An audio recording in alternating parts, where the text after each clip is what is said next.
7ই জানুয়ারি ইনশাল্লাহ রাত 10টায় কাতার আমিরাতসের আমিরের স্পেশাল এয়ার অ্যাম্বুলেন্সে উনি ইনশাল্লাহ ঢাকা এয়ারপোর্ট থেকে ঢাকা দোহা, দোহা লন্ডন হিথ্রো এই ফ্লাইট ইনশাল্লাহ উনি যাবেন এবং ওনার সাথে মেডিকেল বোর্ডের 6 জন সদস্য, ওনার ব্যক্তিগত কর্মকর্তা, ওনার যে কেয়ার গিভার ওনারা থাকবেন।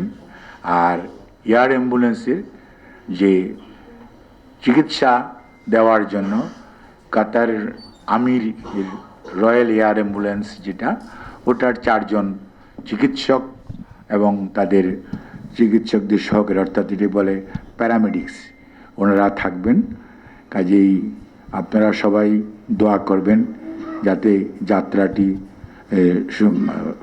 সঠিকভাবে হয়, স্মুথ হয় এবং উনি যাতে এই লম্বা জার্নিটা সঠিকভাবে সুস্থতার সঙ্গে উনি সেখানে পৌঁছতে পারেন। এবং লন্ডনে আমরা ইনশাআল্লাহ লন্ডন ক্লিনিক বলে একটা অনেক পুরনো হসপিটাল আছে এবং সেই হসপিটালে, এটাও এনএইচএসের অধীনই একটা হসপিটাল, ওখানে ওনাকে ভর্তি করা হবে। উনি এয়ারপোর্ট থেকে সরাসরি ওখানে যাবেন, চিকিৎসকদের ওখানে ওনাকে পরীক্ষা নিরীক্ষা করবেন, তার পরবর্তীতে ওনাদের পরামর্শক্রমে পরবর্তী সিদ্ধান্ত গ্রহণ করা হবে।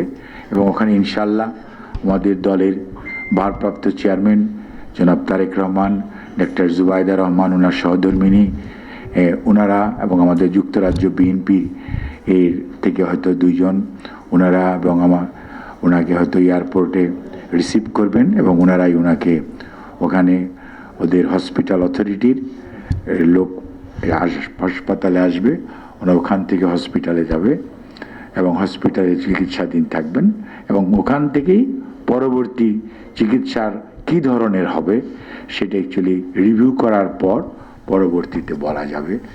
এই হচ্ছে মোটামুটি মানে দীর্ঘদিন ধরে যে আপনার দেশের মানুষের উৎসুক সেটি। তবে আপনাদের মাধ্যমে আমরা দেশের সকল মানুষের কাছে কৃতজ্ঞতা জানাতে চাই যারা ম্যাডামের সুস্থতার জন্য আল্লাহ রাব্বুল আলামিনের কাছে দোয়া করেছেন, বিভিন্ন ধর্মের মানুষ বিভিন্নভাবে প্রার্থনা করেছেন, তাদের সবার কাছে দলের পক্ষ থেকে আমরা কৃতজ্ঞতা জানাই, ধন্যবাদ জানাই। এবং ম্যাডাম সবাইকে ধন্যবাদ জানিয়েছেন, দল ধন্যবাদ জানিয়েছেন, আমাদের ভারপ্রাপ্ত চেয়ারম্যান জনাব তারেক রহমান সাহেব জানিয়েছেন এবং ম্যাডামের আগামী চিকিৎসাটা যাতে সুস্থ হয়ে আল্লাহর অশেষ মেহেরবানিতে উনি আবার আমাদের মাঝে ফেরত আসতে পারে, সেজন্য দেশবাসীকে ওনার সুস্থতার জন্য দোয়া করার জন্য উনি অনুরোধ করেছে। দলের পক্ষ থেকে আমাদের চেয়ারম্যান, মহাসচিব সহ দলের স্থায়ী কমিটি সবাই আপনাদের মাধ্যমে দেশবাসীর কাছে দোয়া চেয়েছে। ওনার পরিবারের সদস্যরাও ওনার সুস্থতার জন্য দোয়া করেছে এবং ম্যাডামের সাথে ওনার ছোট ছেলে মরহুম আরাফাত রহমান কোকর সহধর্মিনী শামেলা রহমান উনি ওনার সাথে যাবেন।